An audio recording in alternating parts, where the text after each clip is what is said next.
Alrighty, guys, welcome back to the Crazy Juicy Love podcast. I have an extra special guest,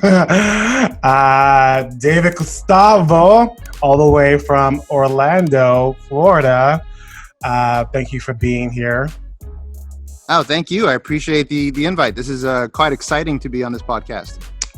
Yes. And before we get into what you do, we've known each other for, since college. Very long time, yes. 2001 is when I started. We probably met around 2002, something like that. Almost 20 years. Wow, yeah. Yeah. We've been watching each other grow and expand via social media. Absolutely. Yeah, man. So you actually know me back from when I was no dreadlocks, no hair. This is a whole different look. You're actually one of the few people who actually call me David. David is actually my middle name. And back when I was going to school, I was thinking about going with David as my stage name and stuff like that. That was going to be and after I got out, I just decided I didn't really care about that. And most of the people who know me as Gus. So you're one of oh, really? Maybe a dozen people that call me David. It's very rare that someone calls me David anymore. It's funny because I've never heard. I only know that name because you put one, your email, and two. Yeah. I remember one day I was like, "Who is Gustavo?" And I was like, "Oh, it's David," because I don't know you by that name. I'm calling right. It's only only people who know me from college years and before know me as David. After that, everyone knows me as Gustavo, as Gus. Yeah. All right. So should I call you? Is it okay if I call you David? Or you're fine. Yeah, you know me as David, so Gus is probably gonna be weird to you. I know, right? Good, Gus. So David, tell people what you do, who do you serve, and how do you make an impact? Okay, so I've been an entrepreneur for 3 years, full time. I've always done it part time, but you're not really an entrepreneur until you kind of get, go into the deep end and go full time with it. So when I first started, I started in real estate, and at the beginning it was just really kind of just trying to build that business. But I realized really quickly that the people that I connect really, really well to were other entrepreneurs, other business owners. So in my real estate business, I really started to develop a culture around entrepreneurs that are looking to, purchase real estate for themselves. Because typically entrepreneurs have a hard time buying property because they don't usually pay themselves a standard salary. They usually pull from their income. So they're, the banks have a hard time verifying their income. They usually have hard time with even having enough time to find work. They're working, most entrepreneurs, and I'm sure you can attest to this, work 60, 70 hours a week. So to have a few hours to go look for homes is quite a challenge. So I realized that if I built my business around, being able to help other entrepreneurs to, with them in their, with them in their house finding situation, that would, be really beneficial to them. And that has been a big part of how I've been able to build my business today. Now, since then, I've expanded quite a lot. And now I found that a lot of what I've been learning through, I've done a lot of coaching. I know that you're a coach yourself, so I see the value in that. I have a business coach myself, and a lot of that has helped me to share the stuff that I know with other entrepreneurs that are not necessarily doing some of these things. So right now, the people that I think I have the biggest impact with are small business owners, both as it relates to real estate, but also as it relates to just learning about things that are helping me in my business, that have helped me grow in my business, and sharing that with other entrepreneurs so that they can start doing some of those same things as well. Oh, awesome, man. I am learning a lot about you right now, this current moment. That's great. You're really, passing on the knowledge that you learn, because that's just for me, I feel like that's very important. And sometimes people, or either entrepreneurs, I've definitely seen this a lot in the arts, where people withhold information to help somebody else to succeed. I'm just not about that life. I'm just about giving back and giving tools so, people can succeed. Why hold on to something that you can help somebody along the way because somebody did it for you. So for me, I'm like, Right. give back, without any expectations. It's like want to Right. see my fellow coach or, person. If I got the talent, if I have a gift, then why not give it away if I can? For real. And listen, I mean, honestly, the way that I see that is there is so much more value for me to be able to share with others, like like without having to make an ask, right? The value that I'm able to share, like that has so much value for me because personally I see the person succeed and get better and stuff like that. But even as a business owner, that all comes back to me anyways, because then they see me as someone who's reliable, someone who's been able to help them, someone who can, provide them resources, and they come back to me for business anyways. So it ends up being a great investment in the long term. Like it's a great, like even if you decided to make that like a strategic move, like it's a great strategic move to share your knowledge with others because they'll come back to you anyways because of how much you were forthright to share your, what you know. Right. And they become your tribe, and those people who you invest in and giving away, they become your champions in a sort of a way. And absolutely, you need those champions. And there's a guy who I follow. His name is Pat Flynn. He wrote this book called Superfans. If you haven't read it, you should read it. Okay. It's a good read. He talks about the superfans, those champions, you need them in your career as an entrepreneur because those are the people who are going to be out, willing to go out and spread your name for free because you have made an impact on their life. So we need to learn how to cultivate those people, recognize those people, and really pour yourself into those people because they're the ones who help grow your business, whether you know it or not. But they really grow your business. Those people who are champions of what you do. Sure, and I totally agree with that. I think that if you can, like, building relationships, I think trumps any other, like strategic or any kind of marketing tactic that, quote unquote, tactic that you try to do to try to get people to do business with you. Like, building relationships, I think wins every time. Like there's no shortcut to that. There's not like, oh, I'm going to send a quick text or have you click a button. Like you actually have to do some work to build that relationship. But once that relationship is built, you essentially have a client or even a friend in many cases for, forever.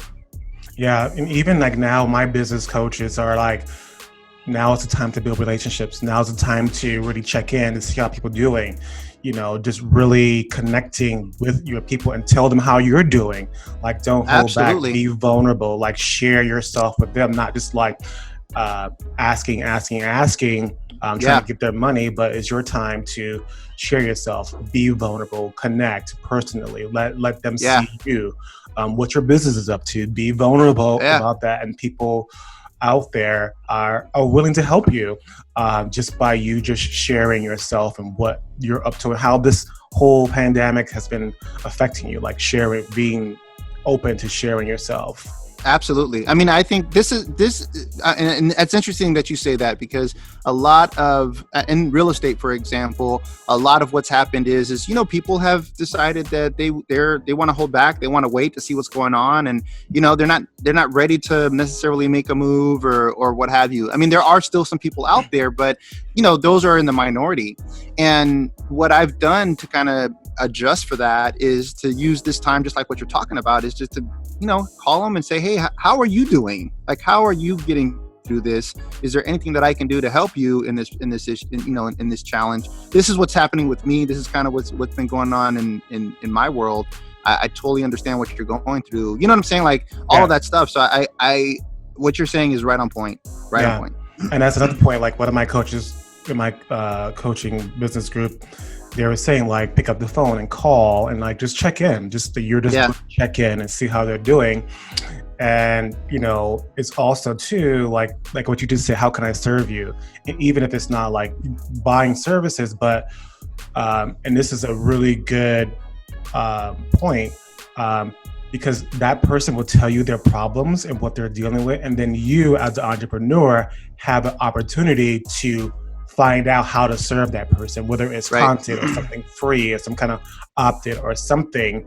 Yeah. Know how to serve and connect with that person because they told you Yeah. what their problem is, and now you have an opportunity to, you know, adjust or change or Yeah. add on to your services or something to provide service. Right. I mean, I think this also kind of plays into like this is also a really great opportunity to connect with other entrepreneurs that are out there that are also, you know, they have different services and stuff like that, and just kind of connect and kind of really build up your network. Because, you know, even if I can't help someone directly, I may know somebody who can help. I just had a client who not even a client, actually just a friend who I was talking to. He has a business. His business basically fell. He was in the entertainment business, and he's dead in the water right now. And he tried to apply for unemployment. He didn't qualify. And then, you know, I told him, we'll have you apply for the SBA loans that they're giving out to, you know, small businesses. And he was like, well, what is that? I'm like, you know what? I need to connect you with my CPA, who's totally like killing it right now, getting people money from the SBA. You may be able to, you know, help provide for your family with this money. And he was just like completely thrown like aback by that. Now, I don't benefit from that directly, but I know that he has a need, and I know someone who can help him with that need. And that network, I think it just has great value. You know what I'm saying? But I'm now a resource for him to hopefully get him into a better place. Right. And I know we're just giving tips already, and I just love it. We're just getting right into it, even though that's not even what we were going to be talking about. But, you know, even, you know, a couple of coaches, you know, that I know, like we've been every week been connecting, and how can we help each other? Like, hey, what do you think about this idea? Tell me what you think about this webinar, and like giving them feedback to adjust, and they adjust, and then they get benefits. And then, you know, one of my fellow coaches, she's a men's stylist coach and dating coach, and like she offered to do a freestyling for me virtual via Zoom. So I had to like pull all my clothes out and all these other things. She helped me style me for like different podcasts, filming, and all these other things. That's cool. So then in return, I gave her feedback of like, you know, the structure and her opt-in, and I gave her a testimonial, so that because she's about to launch a new program, so that also helps her to see other people using her services. So it's like right now, it's like use each other up, like that talent.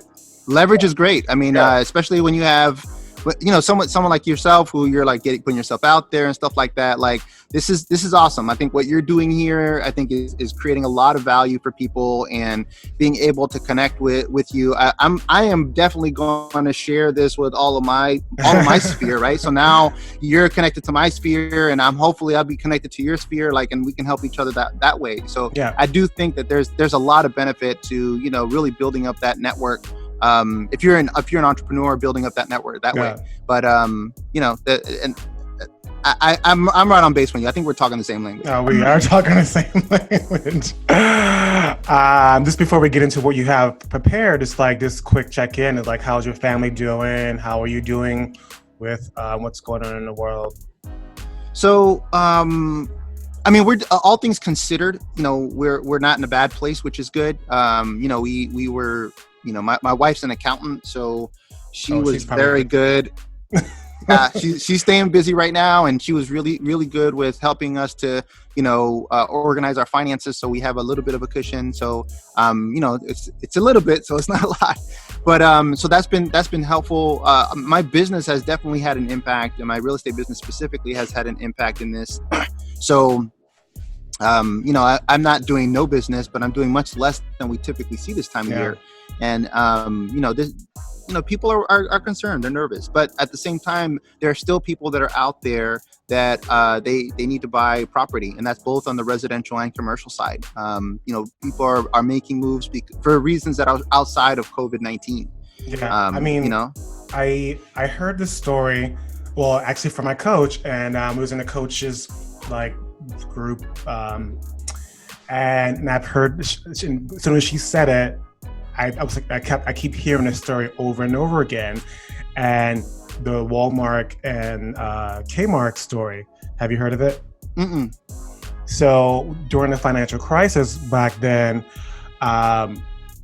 Kmart pulled back. They stopped spending money regarding the financial crisis, whereas Walmart doubled down. They put more money into Interesting. their company, and they ended up tripling their income during the financial crisis, where now you see Kmart are starting to close stores. Yep. And when I was also, this just came to my mind, there's a photographer. Oh my God, what's her name? I can't think of her name. It's Susan. I can't think of her last name, but she's a boudoir photographer, and she even said the same exact thing. She said, my business doubled during the financial crisis with other people when actually because they put more money into their business and then more people noticed them. And I noticed there's this one coach that he's doing the exact same thing. He's like putting more money into advertisement. And Yeah. so all of a sudden I'm like getting these text messages from his assistant. Like, I mean, really Yeah. well organized and giving away free, free this, free that. Like he's really building this thing because he's putting money in. And I can tell that he's really Yeah. doubling down on reaching out to people Yeah. during this time. Yeah, absolutely. I mean, look, during this time, people panic. And if you can keep a cool head and really try to pay attention to how you can get out there as an entrepreneur and kind of, really leverage the things that are going to benefit you, you can actually win in this kind of a scenario. I'm telling you, and it doesn't have to be like through paid advertisement. Like if you have the time to put together like social and content and stuff like that and share that stuff, reaching out on the telephone to people and just touching base, and like all those touches matter. And while yes, you can buy those touches, if you don't have necessarily the money to buy those touches, then you better, sit down in front of a computer and with your phone next to you and start reaching out in any other way that you can. Because those touches make a difference, Yeah, they do, because they're going to remember you during this time that you were there for me, that you gave back to me, Right.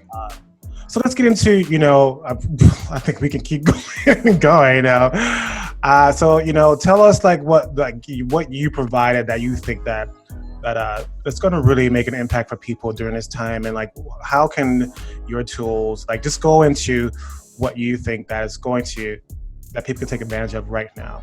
So I'm a big believer in opportunity. That's like sort of a big tenet, like one of the main tenets of how I look at the world. And we were just kind of talking, we touched a little bit about that, like the way that Walmart kind of took the opportunity to, double down in a time where everything is crazy. And they, Kmart's like, well, I'm not going to touch this. Well, Walmart took market share. They took that opportunity to take market share, essentially is what happened, So for me, opportunity is sort of, that light that leads us to innovation, to market growth, to, to just to kind of be able to change your life in some capacity. Like it's like the first time you decided to, move out and live on your own, right? And then from there, if you decided to buy a home, then there you found an opportunity to do that. Or the first time you found an opportunity for you to get, to get that job that you've been wanting, right? And sometimes there's going to be some risk that's involved with that. Yeah. But for me, like trying to keep a level head and take advantage of opportunities when they present themselves, I mean, I think is a critical factor in your development. And if you can't take advantage of, like, for this whole thing, I think for me, I'm very nervous about it. I'm very anxious about it. But to be quite honest with you, I feel like there is a lot of opportunity that's going to be coming out of this entire situation.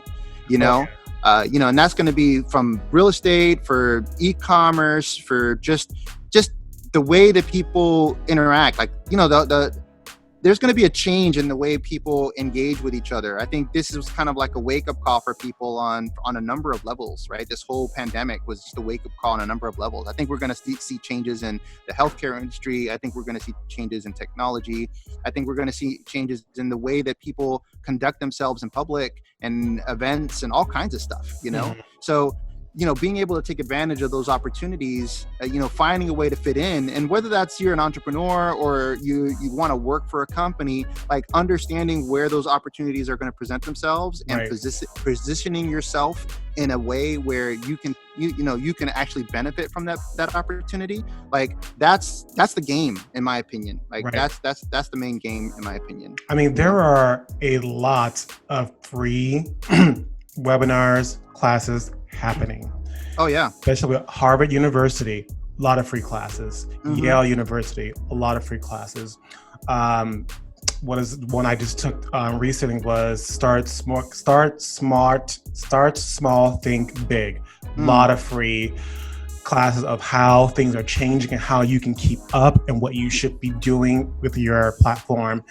And really quickly, while you're thinking about that, you mentioned platform. I think a lot of people underestimate what that means. Like you have a platform right now on this podcast, right? Yeah. And I have a platform on YouTube and other social media. But I think people need to understand that their platform is essentially how they share themselves with others. Right. I mean, And basically your platform is your, as Maria Folio calls it, your store. Like it's your virtual store. Yeah. Your platform is how people are going to connect with you. And more so ever than now that things are going to really start to go online. Yeah. Even before this whole crisis came up, this whole thing came up, last year Macy's are closing stores and they're like, we're moving online. So, it is opportunity they're like, well, why we got to pay rent? And that's going to be a big thing. Like a lot of stores are like, well, if I can still get the same amount of money now and save up on rent, like a lot of stores are going to definitely move online, especially absolutely kind of an apparel kind of thing. But also my website provider is Wix. Like Wix is literally every week there's a free seminar how to convert your leads, how to build a better website, how to do another thing. And I just signed up for one today, how podcast success.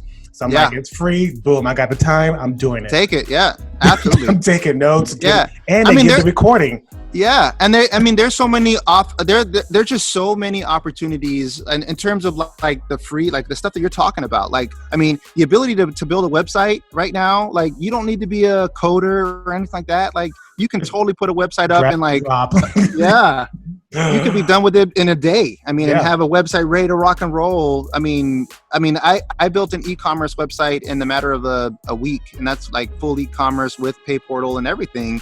Wow. And I'm not a coder. I'm not some magical person who's tapping away at keystrokes. You know what I'm saying? So the tools that are available to us right now are just unreal. And the learning that's accessible to us is again, you can learn how to do anything. There's no excuse not to be able to know how to do something. Right. Even the woman who I studied with, she had a free seminar and major discount on her her classes for single people and people in relationships. And with all these bonuses that were added on, I was just like, oh my God, this is I had a friend of mine who was on the same in the same webinar, and she's like, well, I can't afford it. I was like, it's $300. You keep saying you can't afford it. I'm like, girl, this is life changing. Jump on it and figure it out later. It's just there are some things I just jumped on it. I'll figure it out. Look, even PayPal has a 6-month free, no interest payment option. So if you need to borrow $300 and pay it off over the course of 6 months, that's $50 a month. Right. Yeah. You can find $50 a month somewhere. Right. You know what I'm saying? Yeah. And those things are this guy who I did a podcast, his name is Jake Nix. He says, just jump and grow your wings on the way down. You know what I'm saying? Yeah. So it's learning how to grow your wings and really managing your anxiety, just having things in place. So when you jump, you're not freaking out, have your backup plans, like what we just said, like with other entrepreneurs who are doing the same thing. Like you want to start investing in people who are who are jumping. Like, what are you doing? How can you support? How can we support each other? All those things. Well, I mean, what is it? You're the average of the 7 people that you hang around with. Oh yeah, and that is the truth. Like I interviewed a guy who's a millionaire. He said that. I heard it before. Yeah. But when he said that, I don't know why. When he said it to me, not like he was like making a point to me, but it was one of his defining moments, and I had to really, really look. And when you really look, you'll be surprised of who and it's not making them wrong, but you'd be surprised of who's just talking and talking, who's walking the walk. Right. It makes a difference. It makes a difference. Yeah. So your second tip. So, I was very much, in my youth, I was a sprinter. Like if I didn't get response or a reaction to something immediately, like I was like, I'm done with this. I'm going to go to something else.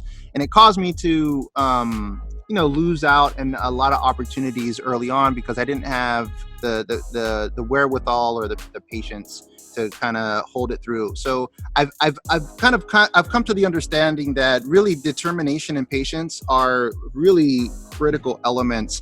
And I think that would go with anything. Like, I mean, that's been true for me in my business, but it's also been very true for me in my marriage. Right. So,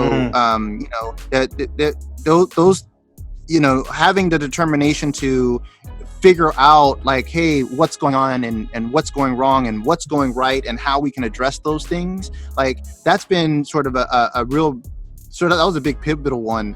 What's interesting is that I didn't come to the realization of how important that was until I saw it play out in my marriage. Like understanding like how I need to be just more aware and more cognizant, and I got to be I have to be more patient both with myself and with my spouse to understand, because once I got a better understanding of how things were, then I understood that okay, this is going to take some time and we're going to have to figure this out, but as long as we have a plan to get there, right, and we use that as part of our hey, this is our end goal, but we got to stay on task on this to make it work. That kind of really resonated with me, and I was able to implement a lot of that into my business, which has really made a huge impact for my business. Well, I'm pretty curious, what, if you don't mind sharing, like what was the moment? Like take us to that moment. What was your aha moment that was like, oh, this is so. Yeah. So without getting too much into the weeds, basically, my wife and I we were having some challenges with communication, and I've always been a really good communicator. She's always had challenges, and because I've always been a good communicator, like I didn't really have a need for patience because I was usually able to communicate in a way to get through to somebody to be able to get there, right? So, you didn't have a need for patience.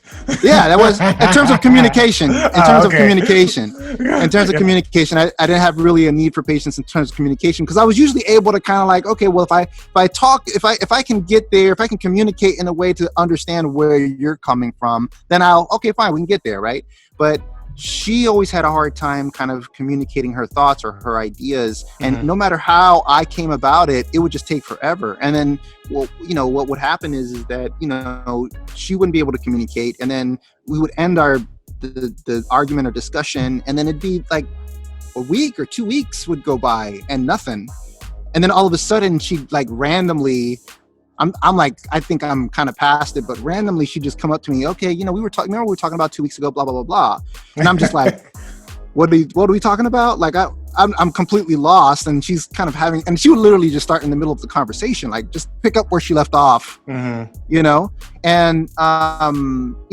that happened a lot. And for a long time, I took that as like not her not really, taking the time to understand me. And I was just taking it as all like negative, and it wasn't negative. Is she just needed time to, put her thoughts together so she can put into words what was happening in her mind. And, that was just really difficult for her. So, after we kind of got we sat down after that happened for a little while. We kind of sat down. We're like, okay, we're kind of getting to a head where we're like, okay, we either need to figure this out or we're going to need to like go our separate ways. And I did not like the idea of going our separate ways. So determination kind of got into my mind. Like, okay, I'm determined to make like help figure this out.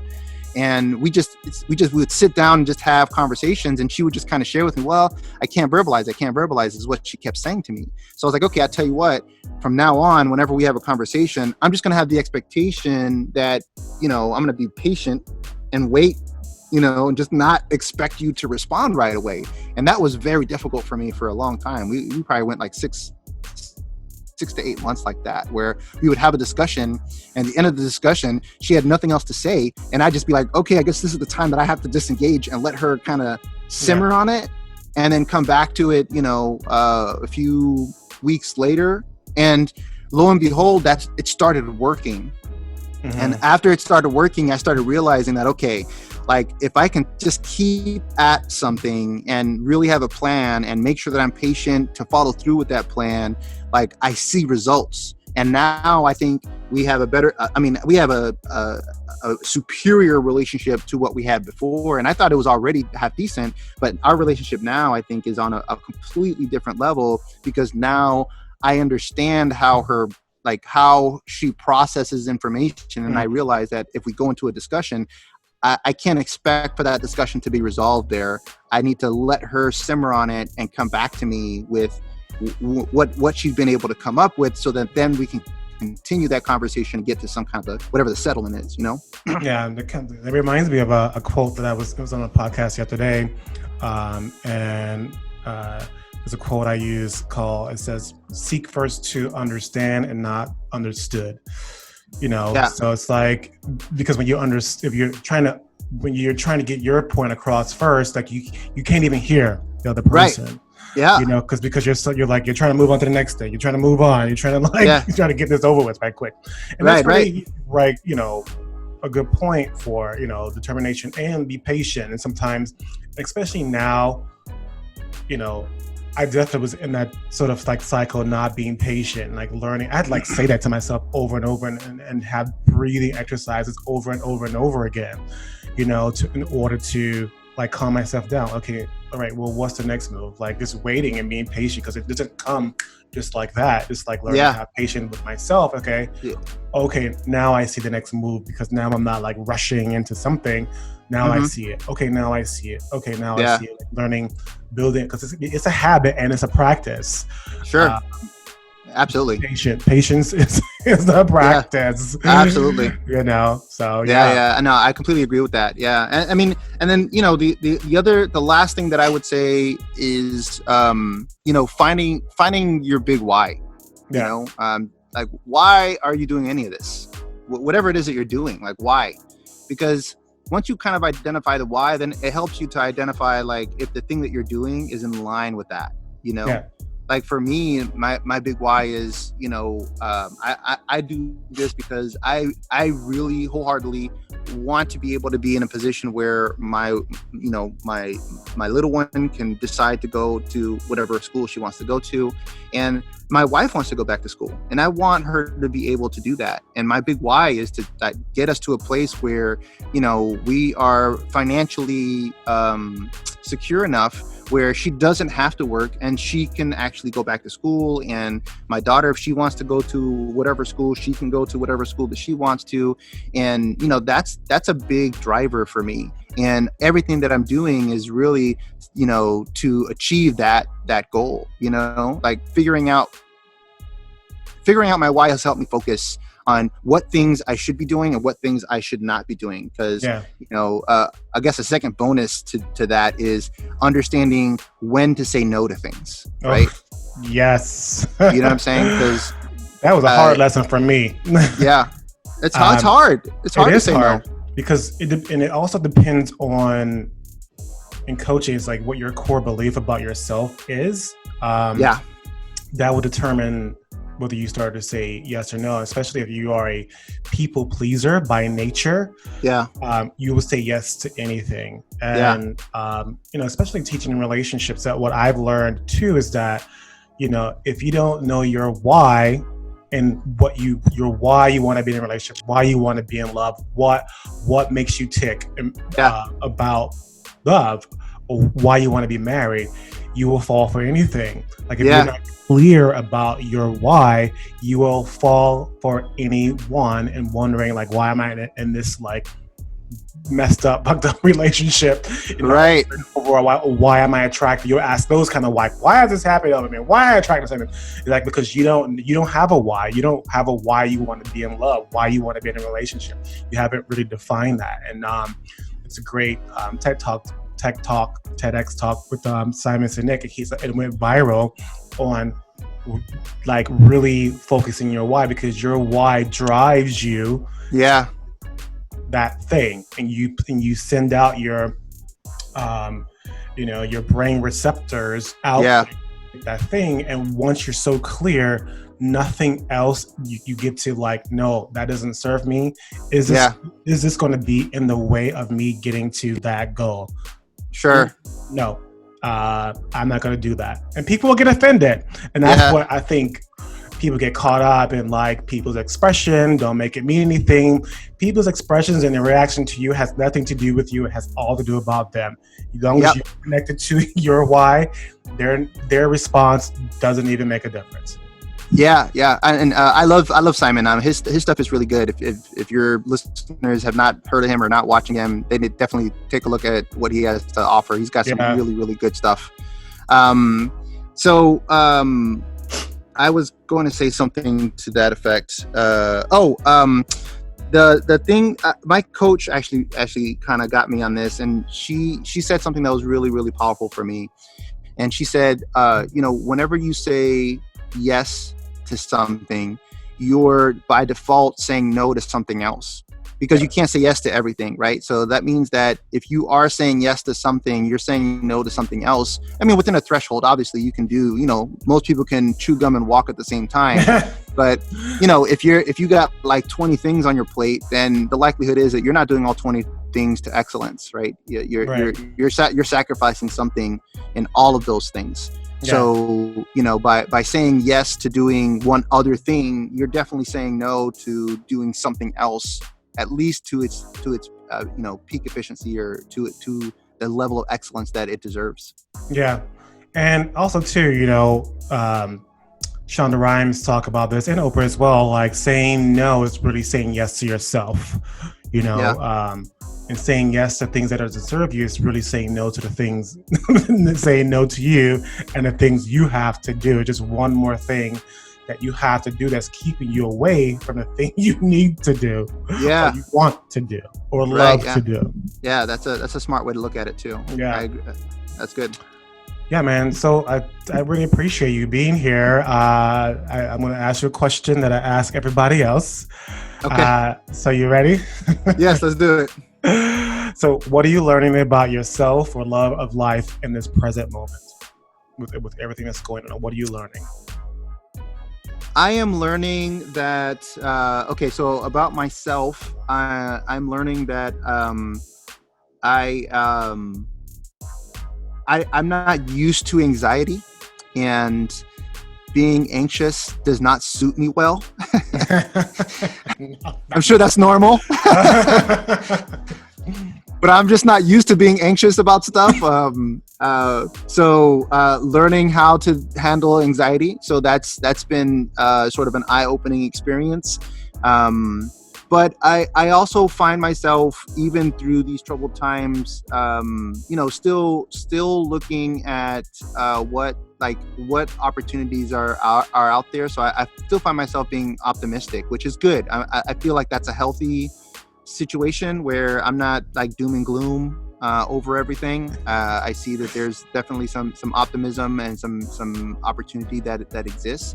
So that's good. Again, just figuring out how to manage anxiety, which I'm not used to. So I don't even know the protocols to even follow, and trying to avoid, I guess, the pitfalls that, people tend to fall into when they get anxious. And then, what was the rest of the question? What do you learn about yourself, life, or love? Oh, okay. And then what I'm learning about life is people are, I'm finding that people are, coming out of the woodworks in a way that I wasn't expecting, and in a really good way. Like, we're finding a lot of, like, for all the negative that's coming out, there's so many people out there that are being just really supportive and trying to find a way. And I went on a hike the other day, and there was, my wife and I and my little one, and there were these seashells that were hidden in the trees that were painted and decorated. And we're like, what is this? And we picked it up to look at it, and inside there were messages, and all the messages were these just sort of messages of hope and optimism. Wow. And I was just like, wow, that's really powerful stuff. Wow. Because you don't know who's walking in the woods, yeah. Or who's dealing with something, Yeah, and then all of a sudden you just get this message from some stranger that wrote something in the woods, right? That's right. Wow. That's something out of like fairy tales or something like that.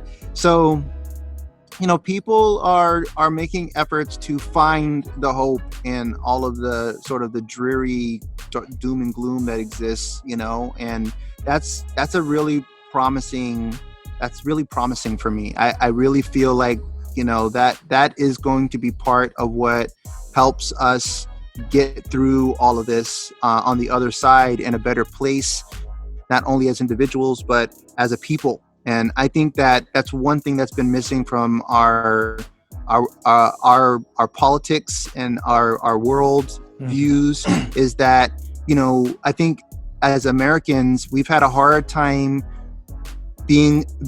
actually being a people. We've been divided and split along so many different lines that I think this is one of those situations where we've had no other choice but to come together. And I really hope that is an indicator of things to come, and that we will see each other more as a people and united, and being able to help the country, and by virtue of that, helping the world to be a better place. Yeah. Wow. Thank you so much for all that. And where can people find you online? So I can be found at my full name, which is GustavoDavidOrtiz.com. And if you want to look me up on social, I can be found on pretty much Ortiz Was Taken, primarily because it was. So if you go to any of my social platforms, look up Ortiz Was Taken. I thought he was making a joke, but that's really nope. It's totally yeah. So just look up Ortiz Was Taken, and you'll find me on all the social platforms. I post everywhere. So yeah, and find him on YouTube. He's been posting like crazy on YouTube. Support his YouTube page. I appreciate that. Absolutely, yeah. Yeah, and that one's that's focused for that video blog is really focused around that idea that I was talking to you about, like the opportunities that are out there, what to look for, what to pay attention to, and just to kind of, keep your head up, and, things that are working in my business that you can use in your business or in your life. And if it works, awesome. If it doesn't, leave me a comment and let me know what does, because I'll do a video on that one.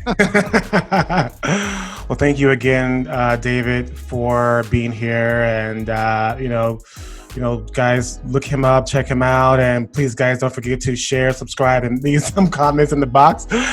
And once again, David, thank you for all you do and what you provide. You know what I mean? I appreciate you. I appreciate what you're doing. I think you're doing amazing here. And, you have to, if people are not listening to you, on a regular basis, they need to start. I'm definitely going to introduce you to all of my people in my sphere, and hope to get you some people, some more people listening to you.